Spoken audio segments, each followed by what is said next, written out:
I know, it's pretty scary, right? Using a non-native speaker as model of pronunciation. I mean, how dare you? How dare you even suggest this?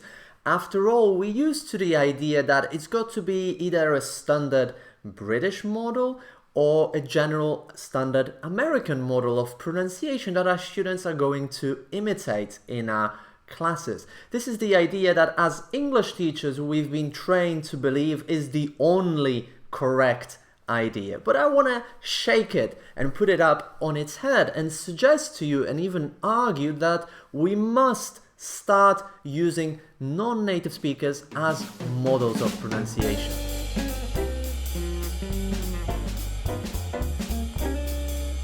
If you're new here, my name is Marek Kiczkowiak and I run TEFL Equity Advocates and Academy, where I help English teachers tackle native speakerism and teach English for global communication.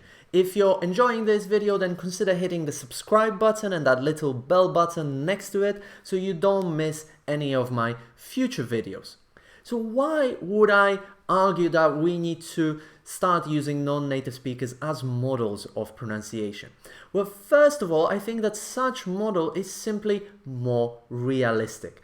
Let's be honest, 80% or more of people who use English are not native speakers, and even less of them speak English like that recording that you're now using in your classes. I mean, let's face it, RP or standard British pronunciation is only an accent that is used by what, 2, 3, 5% of the British population? Nobody speaks like that, really. Yet we are promoting it as the default model of pronunciation, which I think is completely bonkers and completely unrealistic.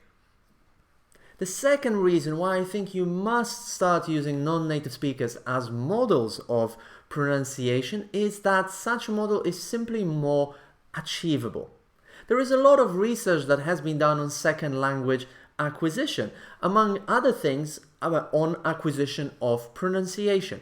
And that research is fairly clear. There is something that researchers call the sensitive period, beyond which it's practically impossible for any learner of a language to achieve native-like proficiency.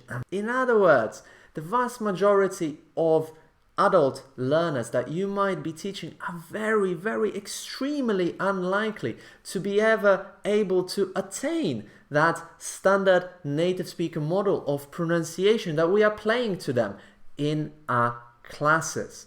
So the model that we are promoting to our learners, that we are encouraging our learners to imitate, is actually not really achievable for the vast majority of learners. So we are setting them up for failure. On the other hand, they can speak like a non-native speaker on that recording. So say if you've got students from Spain, why not use Antonio Banderas as a model of pronunciation? If you have students from Mexico, Salma Hayek. If you have students from Germany, why not use Jürgen Klopp, for example? Your German learners of English can speak so clearly and so eloquently like Jürgen Klopp does in his weekly or even bi-weekly interviews to the press after and before the games. The third reason why I think it's really important to start using non-native speakers as models of pronunciation is that they can be really motivating for our learners. Now, think about it, especially if you use voices and people, real people, that your students know. And I've already given you a couple of examples. Let's, for example, think about somebody like Antonio Banderas. Well, it can be really motivating to kind of feel that, well, hold on, Antonio Banderas is Spanish and he speaks English so well and he sounds really cool even though he has a Spanish accent, and I can sound like that as well. It's completely possible. So let's try it. Let's go for it. I want to sound like that. If you see what I mean, I think it just creates a positive feedback loop. It's achievable and as a result it's motivating. Now if you're thinking, okay, I want to do it, I'll give it a try, Marek, but How do I go about it? My course book still has a standard British or a general American accent as a model of pronunciation. I want to change it, but how do I do it?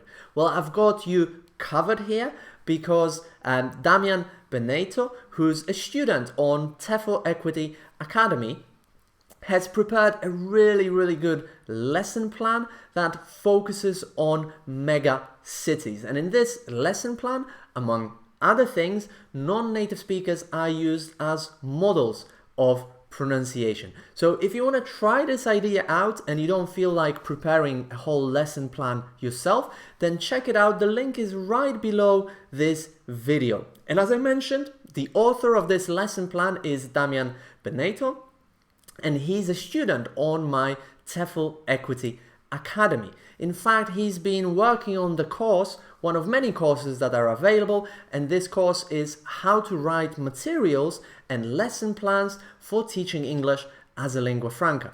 If you're interested in being able to create similar lesson plans, if you want to teach English as a lingua franca, tackle native speakerism, then definitely check out TEFL Equity Academy and my courses there, and don't forget to download the lesson plan that Damian has prepared for us.